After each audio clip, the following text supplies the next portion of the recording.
90-day goals work really well because they're long enough for you to see the result, to see the progress, to feel different, but it's also short enough where it doesn't seem like a giant mountain. That was very, very beneficial for me. It's not like the kiosk at the mall. Instead, you have to go up to the kiosk and it's blank.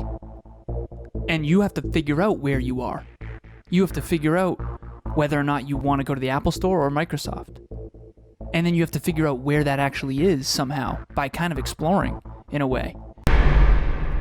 Next Level Nation, welcome back to another very special, as always, episode of Next Level University, where we teach you how to level up your life, your love, your health, and your wealth. We hope you enjoyed our latest episode, number 995, last week's live podcast, the top 10 traits for a next level life. Today, for episode number 996, are you actually making progress toward the future that you want? I believe this more than ever, and Alan and I were talking about this behind the scenes today. Goal setting, yes, is very, very, very important, but I think people put more pressure on themselves when it comes to goal setting and not enough pressure or focus when it comes to goal strategizing. Setting a goal is pretty easy. I mean, realistically, you could say, I want to be a millionaire by blank age. I want to have my dream relationship. I want to be in the best shape by this date. But if you don't have the strategy behind it, it's going to be very, very difficult for you to do that. And if you don't know what measurements to look at, it's going to be even harder for you to figure out whether or not you've been making progress. I did a call a while ago, and again, Alan and I have had a lot of different calls and we've had a lot of different clients, and there's always through lines, there's always patterns, there's often similarities. And I talked to this person about their podcast and about their business and about coaching and speaking. And just overall, we were talking about where they were at that point. And I remember leaving that call and saying, okay, there's definitely some things that are going to have to shift if this person is going to have the level of success that they want in their future. And I gave them that feedback and I said, let's see what happens. And I reconnected with that person probably 6 or 8 months later. And I remember when I started talking to them, it seemed to me, and I could be missing things behind the scenes that I'm not seeing or this person is not telling me, but I remember thinking to myself, not a lot has changed. And I wonder if this person understands that they're not actually making the progress towards their goals that they believe. Because if you don't understand that, this is kind of the analogy. If you don't know where you've been and you don't really know how to get where you want to go, it's very hard for you to figure out where you're actually at. And I remember thinking to myself, unless something drastically shifts, this person is most likely going to be spinning their wheels. And again, I tried to give them some different pieces of hard truth based on what I saw from this person. But you have to understand, a lot of us might feel like we're making progress because progress feels different to different human beings. But there's a difference between feeling like you're making progress and having the indicators of, you know what? At this point last year, I was paying off my debt. At this point last year, I remember I was just trying to get right with myself. I knew I couldn't be in a relationship at that time, and I really wanted to focus on self-love. And now I have an awesome relationship. Those are important progress markers to have on your journey. But if you don't know how to measure the progress, I think that you're going to be in trouble. And Alan, this is a quote that we used to say a lot. You're going to get feedback. You can choose to get it in one of two ways. You can get it along the journey, or you can get it at the end all at once. And if you don't have the awareness to understand if you're making progress or not, I believe, unfortunately, you're going to get the feedback all at once at the end when you don't get your goal. So if you think about it, we're about to record our 1,000th episode this week, which is awesome. And we have so many different measures for success. And if you're out there and you're a dream chaser, you might not have an understanding of, well, I don't have number of podcast listens. I don't have number of business dollars earned, or I don't have different scores for different departments. How do I figure that out? That's our goal in this episode, at least to raise your awareness to goal setting is important. It's awesome. It's step one. Goal strategizing is a very, very overlooked, oftentimes not even spoken about part of the journey. And then you have to be able to reflect on your current progress to figure out if you're actually making it or not. It's such an interesting thing because, like Kevin mentioned, you have to know where you are, you have to know where you want to go, and you have to know how to actually get there. And so I've used the analogy of walking into a mall and you look at the kiosk, the map, and it says a big red arrow, you are here, and then you want to get to the Apple Store, which is 3 floors up and on the other side of the mall. So you know where you are because of the big red arrow saying you are here. You know where the Apple Store is, 3 flights up and on the other side of the mall, and you have a map on how to get there, and you know how to climb stairs, you know how to take elevators, you know how to, take escalators. And that's assuming the escalators and elevators are actually working, right? So in this analogy, here's the problem with life. It's not like the kiosk at the mall. Instead, you have to go up to the kiosk and it's blank. And you have to figure out where you are. You have to figure out whether or not you want to go to the Apple Store or Microsoft. And then you have to figure out where that actually is somehow by kind of exploring in a way. And then you have to figure out how to actually climb stairs, how to take the elevator, how to fix the escalator when it's broken. And again, this is why goal achievement is so difficult, but goal setting is so easy. Anyone can say, I intend to be a millionaire or I want to be a millionaire. Very few people can actually figure out, okay, here's my current bank balance. Here's my current net worth. Here's my current gross revenue. Here's my current expenses. And calculate a runway for the plane to actually take off to where you actually eventually reach that altitude in this analogy of millionaire. And I think as I've coached people all over the world now, in my older age, again, I'm not old, but I'm 33 now, and I've been studying science and achievement and the science of achievement my entire life practically. And I'm starting to understand the things that this industry talks about that are important, and those are important, but there's certain things that aren't really being talked about because they're not as sexy or they're not as sought after. And Kevin and I want to be the ones who can really bridge the gap between what is being taught and what actually needs to be taught, what is wanted to learn versus what actually needs to be learned. And we're doing that with every single episode. And so I have a story I want to tell quickly. So the difference between setting a goal and then actually making progress toward it is what this episode's about. Recently, I had a conversation with Emilia yesterday. So we're recording this on Monday, so it was on Sunday. And I went to the grocery store, which going to the grocery store in the middle of the day on a Sunday was a mistake, first and foremost. But Emilia wanted to do this new recipe, and I was in the grocery store, and you needed to get parsley, and you needed to get mangoes and lentils and a bunch of stuff that I, quite frankly, didn't know where they were nor what they look like. I'm literally Googling. Googling. What a lentil is. Yeah. I'm Googling stuff like in the store, right? And I'll tell this other side story and it'll connect. Recently, we have a team member, his name's Alan Lazaros, very into fitness, tracks all his habits, uses an Oura Ring, has hired fitness coaches in the past. He's got stats on stats on stats on his fitness journey. And he said something along the lines, and I think this was in passing, he wasn't trying to offend me, but Alessandro, we met at High Performance Academy, Brendan Burchard's event in 2018. And he said, oh yeah, you guys used to be so jacked. And I think he said it in passing, playfully, and I don't think he meant it as a joke. I don't even think he meant for it to offend, and it didn't offend me. But it did get me thinking, and I was like, okay, interesting. Used to be so jacked. And for those of you who don't know, I have a dream physique. It's a specific photo of Steve Cook in 2017. He was on the Men's Physique Olympia stage, and that was the physique I was shooting for 40. And again, that's my goal, so keep that in mind. So I go back to those photos, Kev, of you and I. Remember those days? And I saw some photos. It was like, oh, wow, okay, Kevin and I were in way better shape back then.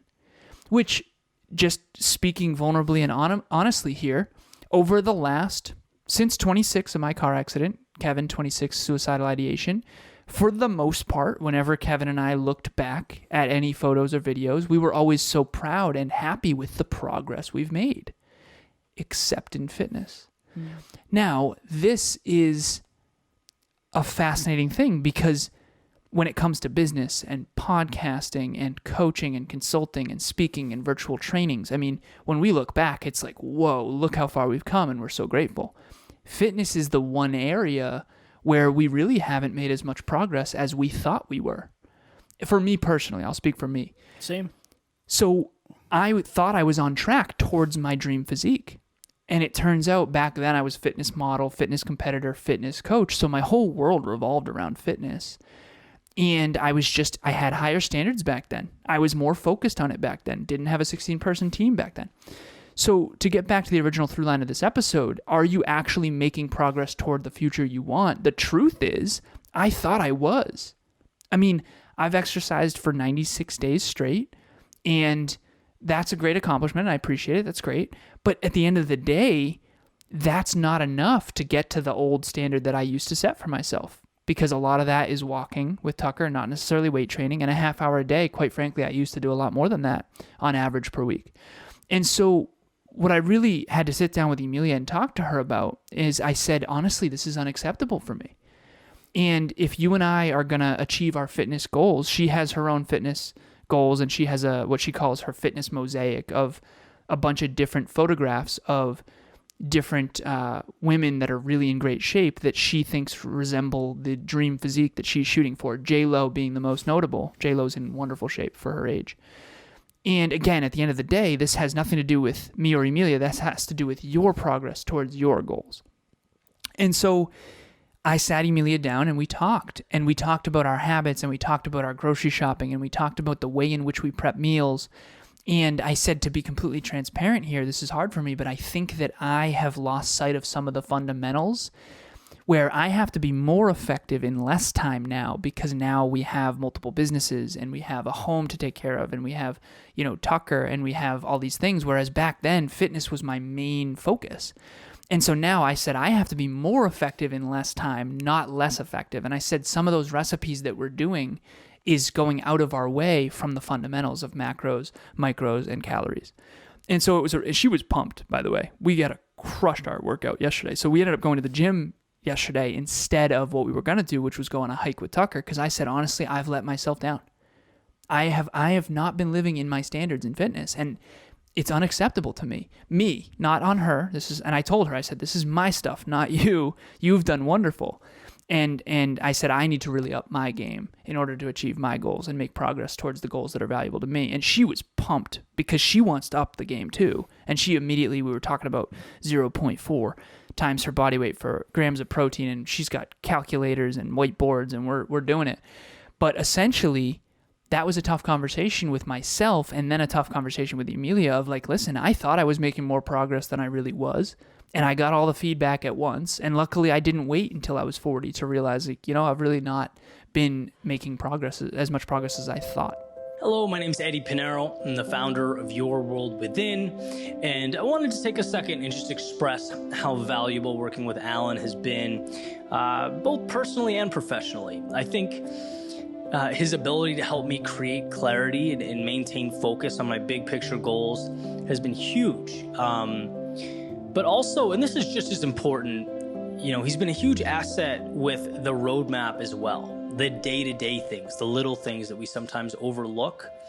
And those two things in tandem have been a huge lift and just a tremendous return on investment. And I think anyone looking to, grow themselves, grow a business or both, would truly benefit from having Alan as an ally along the way. Again, great mind, but more importantly, solid dude. We get to have these conversations every week, which is wonderful, Alan. And I think that's one of the reasons you and I make pivots so quickly, is because we'll check in and we'll say, today, for instance, we went through the finances.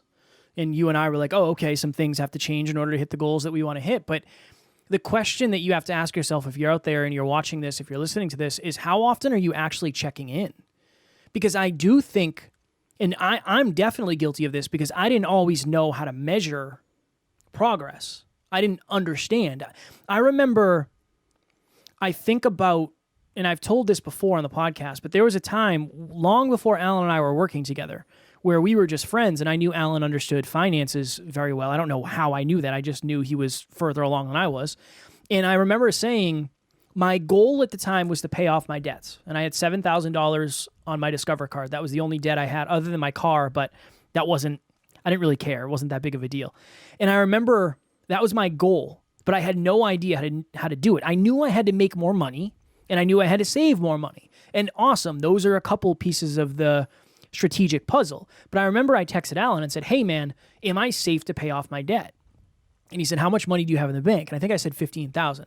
And he's like, how much is your debt? And I think I said 7. He's like, yeah, man, you're good. And I was like, you sure though? I have enough money. I'll have enough money left over. And I think you said you're going to have, $8,000 left over. Is that enough? And I said, well, yeah, for sure.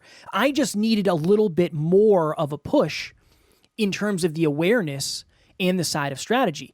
I was very close to accomplishing my goal, but I was not able to pull the trigger by myself. And I think a lot of us might be there. I am not the strategic one between Alan and I. Alan is way more strategic than I am. So I need that. I often go to Alan and say, hey, are we making progress towards this or not? I don't always know because I feel like we're doing great, but that's compared to how I felt at this time last year. So that's super important.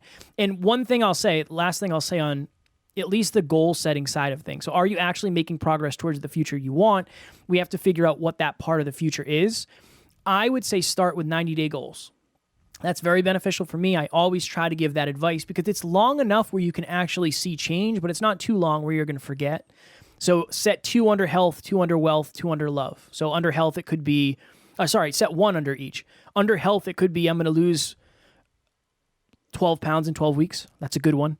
I'm going to get 10 new clients, or I'm going to accomplish blank at work, right? Something specific. If you're not an entrepreneur, if you work for a company, figure out what you can do there. And then something for love as well, whether it's self-love or love with a partner, a friend, family. 90-day goals work really well because they're long enough for you to see the result, to see the progress, to feel different, but it's also short enough where it doesn't seem like a giant mountain. That was very, very beneficial for me. Yeah, it's a really good sweet spot where the reward is big enough to excite you, but not overwhelming enough to crush you, type of thing. Whereas in a decade, it can be too far out there where it's just hard to believe in, and hard to believe it'll be worth it. So the last thing that I want to say before we move on from this episode is I think it's important to not suffer from what Kevin referred to, which is drift. And I've used this in past speeches, so I just want to give it to the listeners here. And I've heard this somewhere, I forget who said it, but if you've ever been on an inner tube at the beach and you were to be looking around relaxing, and then you suddenly realize that you're like a mile down the beach from your towels, that's because of the tide. It was so subtle you didn't check in. Maybe you were enjoying the sun, enjoying the waves, enjoying the weather, whatever. And then all of a sudden you look up and you realize that you're so far off course. And you're a mile down the beach when you didn't even realize. And it was only 10 minutes. And so when it comes to making progress towards your goals, whether it's the scale or it's looking at your bank account or it's checking in your intimate relationship, like Emilia and I's cornerstone question of, is there anything bothering you lately that you wish didn't, but it still sort of does? Or Kevin and I doing the finances for our business every Monday. You have to check in. One of the reasons why I screwed up on the fitness front is I just wasn't really checking in. I mean, I wasn't looking back at those old photos. I had a misunderstanding about how in shape I used to be versus now, because after COVID and those 3 months without a gym, and again, I don't want to blame COVID, but that really did mess with me. It really did. I remember working out in my closet. I couldn't squat. And then I also got a groin injury as well, which again, I know Kevin's sick of hearing about. But at the end of the day, there are all these reasons, and I'm not using them as excuses. It's on me. I take ownership. But I should have checked in more consistently. I should have looked back at old photos. I should have maybe had a coach with check-in photos. Kev, one more thing I'll say. You and I used to be surrounded by bodybuilders all the time. This is another thing, share quickly. Impact Fitness is the gym that I used to go to before Emilia and I lived together. Now we go to Anytime Fitness, which is 2 minutes down the road. Impact Fitness has a lot of fitness competitors. Mm-hmm. So I used to constantly get the feedback of other athletes that are stronger than me and in better shape than me, and I miss that feedback. And a lot of people are thinking, well, I don't want to go to a gym where I'm surrounded by other athletes that are all killing it, because that's going to make me feel bad about myself. This is a challenge skills sweet spot for each of you. Maybe it's 90-day goals, maybe it's 6-month goals, maybe it's a year out, maybe it's 10 years out. I don't know. It all depends on what you're comfortable with. But I would say find your own unique sweet spot and then figure out what to measure and how often to sort of check in on it. On the NLU team, we're very grateful. We have Alessandro behind the scenes checking in on our PPT. We have weekly momentum reports for every single department. And we're very blessed because we're on these cameras so often talking about goals and dreams. So we're so often checking in on it, and we track our listens, we track our finances, we track our weight, and we have actually a team dashboard with all of our weights together. Most of the team is on that as well. So we have a lot of accountability built into our lives, and we want to help you do the same. Next Level Nation, I was on a podcast the other day, and when you're on shows, one of the things they say is, what do you want to promote? What do you want to sell? What's the link to the thing you want to sell? And I said, I don't have any interest in selling anything. We have a course that's completely free that we created that I'm happy to give to your listeners, but my goal is not to sell anything to anybody. I just want to help people get to the next level of their lives. So if you haven't heard us talk about this free course, it's on our website. It's an hour and a half. So Alan and I, when we were creating this, I remember that we had this conversation of, hey, we're going to create a course. And I was like, yeah, we're going to charge for it. It's going to be super valuable. It'll be $50 or $75 or whatever it is. And afterwards, Alan and I had a conversation. He said, Kev, I really think this should be free. It's super valuable. I know it took us a lot of time to do, but I think it would be good to give this away for free. That's what we ended up doing. A lot of people, when they create a free piece of content, they want to make it as simple as possible.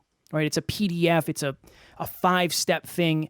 Alan and I sat in the studio for 24 hours combined on a Sunday, recorded this, and we want you to have it for free. It's what we think are the most important fundamentals to get to the next level of your life. You can download the course. There's worksheets. Share it with a friend. Do it with a friend, whatever. At the end of the day, we just want to help you get to the next level. It will be in the show notes below. Also, if you feel like you don't have a ton of clarity, you feel like you don't have a ton of guidance, you feel like you're alone, you're in lonely land, right? You don't fully fit in with your old friends and associations and family members that don't have goals and dreams, that aren't dream chasers, but yet you're also now surrounded by dream chasers and you don't feel like you fit in there either. That's called lonely land. If you feel like you're there and you're alone towards your goals, and you feel like your past friends and family don't respect you or your goals, but you also don't feel fully fit in with the Brendan Burchards of the world yet is the key word, group coaching is for you. We designed this to put you on a sports team in this analogy of like-minded individuals toward a common goal. And the common goal is to go from 6 habits to 9 habits to 12 habits and to learn as much as possible. And it goes very well with what we talked about on this episode, which is 90-day goals. Achieve more in 90 days than you ever have. It's completely private. It's a safe space, judgment-free zone to be vulnerable. And the link will be in the show notes. Please join us, Group 7. And if you're on YouTube, there's a banner right there. Next Level Nation, tomorrow for episode number 997. It is last week's live Q&A. What is the difference between bragging and celebrating wins? I know oftentimes when I say, hey, give me a win. What's a win that you have?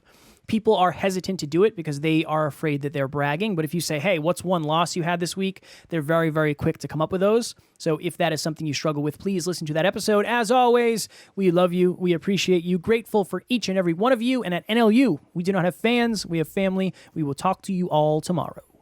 Please reach out.